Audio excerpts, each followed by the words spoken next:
कभी बॉस से श्रेष्ठ न दिखें। अपने से वरिष्ठ लोगों को यह महसूस करने दें कि वे आपसे श्रेष्ठ हैं।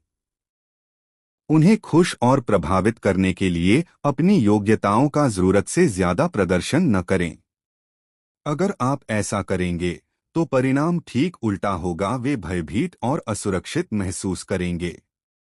इसके बजाय अगर आप अपने बॉस को ज्यादा प्रतिभाशाली बताते रहेंगे तो आप बुलंदियों को छू लेंगे। हर इंसान में असुरक्षा की भावनाएं होती हैं। जब आप लोगों के सामने अपने गुणा का प्रदर्शन करते हैं तो उनमें द्वेष, ईर्ष्या और असुरक्षा की भावनाएं जाग जाती हैं। यह स्वाभाविक है और इसका कोई इलाज नहीं है। दूसरों की ओछी भावनाओं की चिंता करके आप अपनी जिंदगी बर्बाद नहीं कर सकते।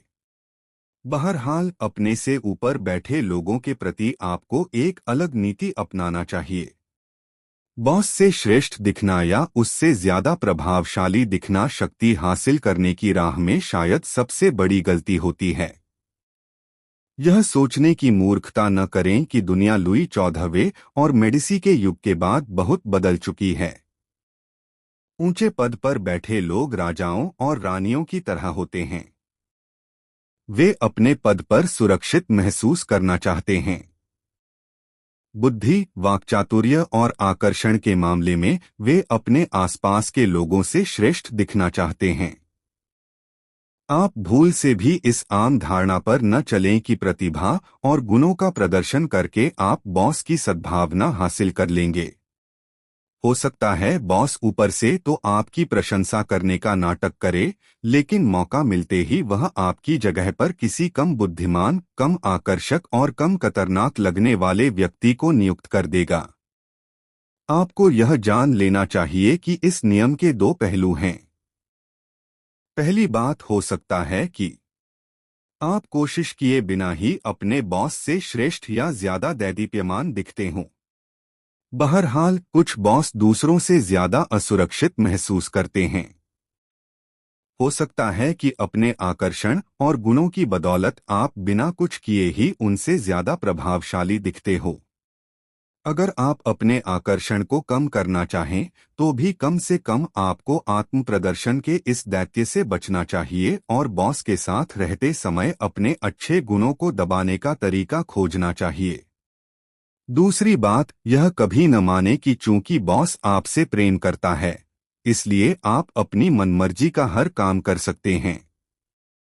ऐसे कई प्रिय पात्रों या मुहट्ठे लोगों पर किताबें लिखी जा सकती हैं जिन्होंने यह मान लिया था कि वे हमेशा बॉस की नजरों में चढ़े रहेंगे, लेकिन बॉस से ज्यादा चमकने के कारण वे उसकी नजरों से गिर गए। अपने बॉस से श्रेष्ठ दिखने के खतरे को जानने के बाद आप इस नियम से लाभ उठा सकते हैं। सबसे पहले तो आपको अपने मालिक की चापलूसी करना चाहिए और उसे चने के झाड़ पर चढ़ाना चाहिए। प्रत्यक्ष या सीधी चापलूसी असरदार होती है, लेकिन इसकी कुछ सीमाएं भी हैं। प्रत्यक्ष चापलूसी बहुत स्पष्ट होती है और साफ दिख जाती है। इसके अलावा यह दूसरे दरबारियों को भी चुभ जाती है।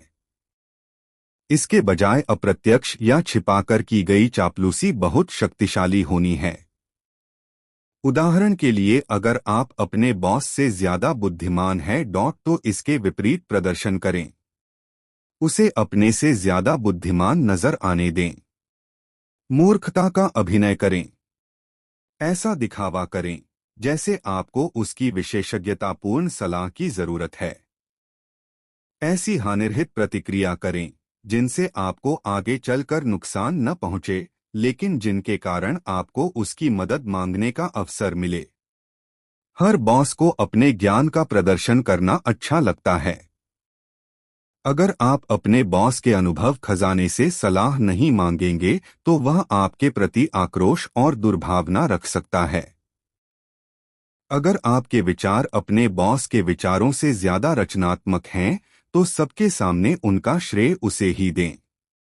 सबको यह स्पष्ट बता दें कि आपकी सलाह दरअसल बॉस की सलाह की प्रतिध्वनि मात्र है। अगर आप अपने बॉस से ज्यादा सामाजिक और उदार हैं, तो आपको सावधान रहना चाहिए। इस बात का ध्यान रखें कि आपका बॉस सूर्य है और आपको उसकी चमक रोकने वाला बादल नहीं बनना चाहिए। सबके सामने हमेशा बॉस को सूर्य साबित करते रहें, जिसके चारों तरफ हर व्यक्ति ग्रहों की तरह चक्कर लगाता है। उसे शक्ति और प्रकाश का पुंज बना दें। उसे ध्यान का केंद्र बना दें। इन सभी मामलों में अपने गुणों को छिपाना कमजोरी नहीं है, क्योंकि इसके परिणामस्वरूप आपको शक्ति हासिल होती है। जब आप बॉस को अपने से ज्यादा चमकने देते हैं, तो बागडोर आपके हाथ में होती है। आप उसकी असुरक्षा के शिकार नहीं बनते हैं। यह उस दिन काम आएगा जब आप निचले पद से ऊपर उठने की कोशिश करेंगे। अगर आप बॉस को खुद से ज्यादा चमकने देंगे, तो वह आपको ईश्वर का दिया वरदान मानेगा और तत्काल आपकी तरक्की कर देगा।